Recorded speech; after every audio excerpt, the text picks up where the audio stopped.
Última quinta-feira do mês de novembro e eu estou aqui para mostrar a carteira de investimento das minhas filhas, aonde eu coloco minha pele em risco. Uma vez por mês, eu paro tudo que eu estou fazendo para mostrar em primeira mão para você que me segue todos os investimentos que eu faço para as minhas filhas.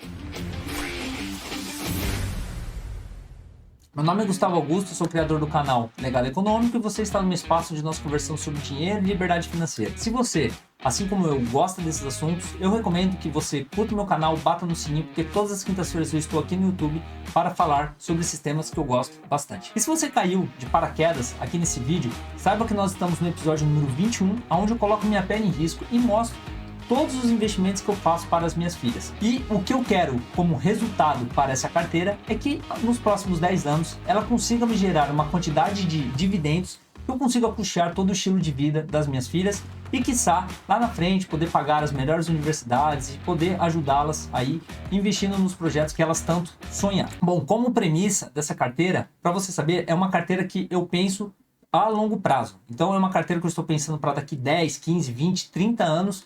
E todos os ativos que eu compro são para eu levar para longuíssimo prazo. E eu também estruturei para comprar empresas que estejam em setores perenes, como elétrica, bancos e também a parte de seguros. E além disso, os fundos imobiliários, para eu sempre ter uma renda passiva todos os meses. Então o foco aqui dessa carteira é renda passiva. A estrutura organizacional dessa carteira ela está dividida em 80% na renda variável e 20% em renda fixa, que se em algum determinado momento de mercado a gente vê as cotações caindo muito baixo, eu tenho a caixa o suficiente para ir lá e comprar novos ativos. Então, mês após mês eu coloco R$1.000 do meu bolso e reinvisto todos os dividendos que entram dentro dessa carteira. Agora eu vou compartilhar aqui a minha tela para você poder ver todas as movimentações e já quero antecipar que esse mês entrou um ativo novo. Então fica comigo para você saber qual que é esse ativo que eu coloquei dentro da carteira, que eu tenho certeza que você vai gostar bastante. Eu consolido toda a minha carteira aqui no Investidor 10, que foi uma forma que eu encontrei para ficar mais fácil para vocês seguirem e verem todas as informações. Então nós temos aqui um valor aplicado de 22.832 e um saldo bruto de 22.660, ou seja, estou com uma variação negativa de 0,75, né? Para quem viu o último vídeo, até recomendo que você veja o episódio 20, essa variação estava em quase 5% negativa. E felizmente o Bovespa ele teve uma alta valorização aí esse mês, já vem de outros meses, né, essa valorização. Então, mês após mês, essa carteira está crescendo e ela está pagando cada vez mais dividendos. Então, basicamente, hoje, a carteira ela está bem distribuída da forma como eu gostaria que ela estivesse, tá? 61% em ações, 16% aqui em fundos imobiliários e 21% aqui em renda fixa. Então, as ações que eu tenho em carteira hoje, BBSE, ISA-E4 e Banco do Brasil. Então, a minha maior posição hoje, ela é na BBSE, tá? E sendo que eu tenho um preço médio de R$ 34,80 e o preço atual está de R$ 33,64. Então, é uma empresa que eu estou com uma variação negativa de 3,35. Já a ISA-E4, uma variação positiva de 15,46.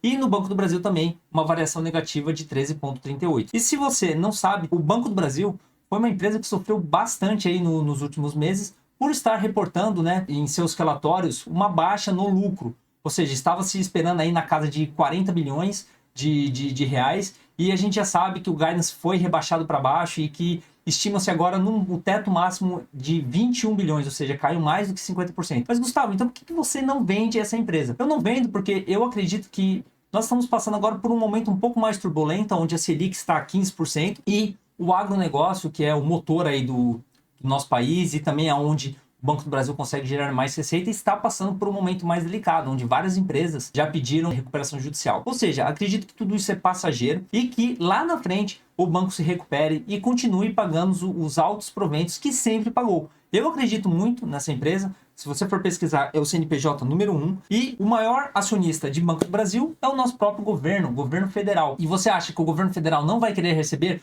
uma parte dos dividendos do Banco do Brasil? Claro que vai. Então é por isso que eu sou um pequeno acionista dessa empresa que está passando por um momento difícil agora, mas que lá na frente eu acredito que vai se recuperar, assim como já aconteceu em outros cenários lá atrás, é só você conferir. Aqui na parte de fundos imobiliários, eu tenho 5 fundos imobiliários, sendo que nós finalmente colocamos na carteira o GGRC11, que é um fundo que eu gosto bastante, eu tenho na minha carteira pessoal e eu estava esperando, né, o momento oportuno para estar colocando também na carteira das minhas filhas. Eu gosto bastante desse fundo, ele é um fundo base 10, ou seja, custa menos de R$10 por mês e ultimamente ele está pagando quase 12% de yield, né? É um yield bem alto e eu vou tentar comprar a maior quantidade de fundos imobiliários nos próximos meses, porque eu já consigo visualizar uma Selic um pouco mais baixa, ou seja, quando a Selic começar a cair, os fundos imobiliários eles vão disparar muito rápido, eles já estão subindo, né, nessa expectativa de corte da Selic. Eu acredito que quando isso de fato começar a acontecer, os fundos imobiliários eles vão se valorizar bastante e então eu quero travar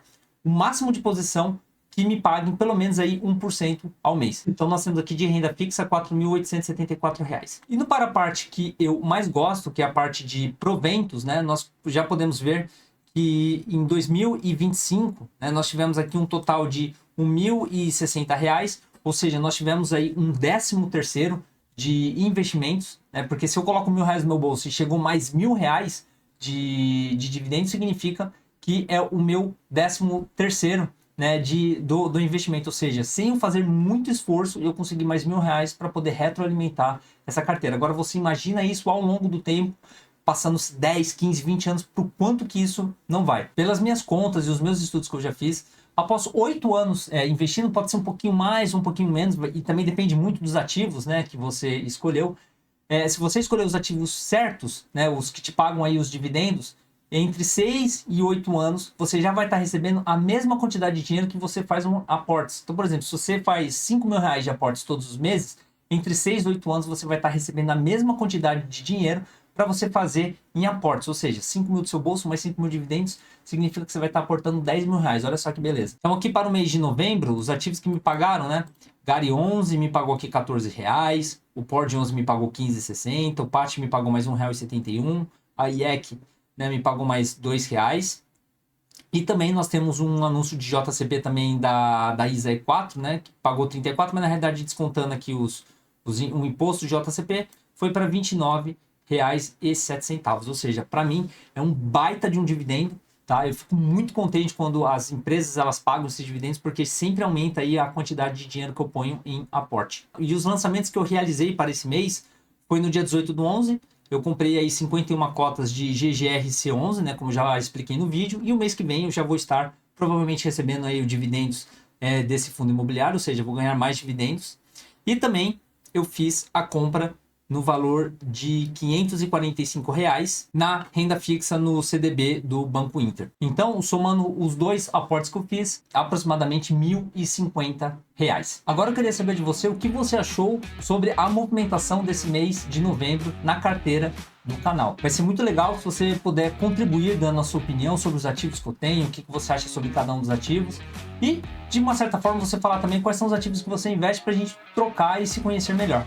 Eu vou ficando por aqui, um forte abraço e antes de ir, eu gostaria de deixar um recado para que você curta meu canal, bata no sininho para você ser notificado sempre quando um vídeo novo entra aqui no YouTube. Todas as quintas-feiras eu estou aqui para falar sobre liberdade financeira e dinheiro, assuntos que eu gosto bastante. Eu vou ficando por aqui, um forte abraço e a gente se vê no próximo vídeo. Valeu, fui!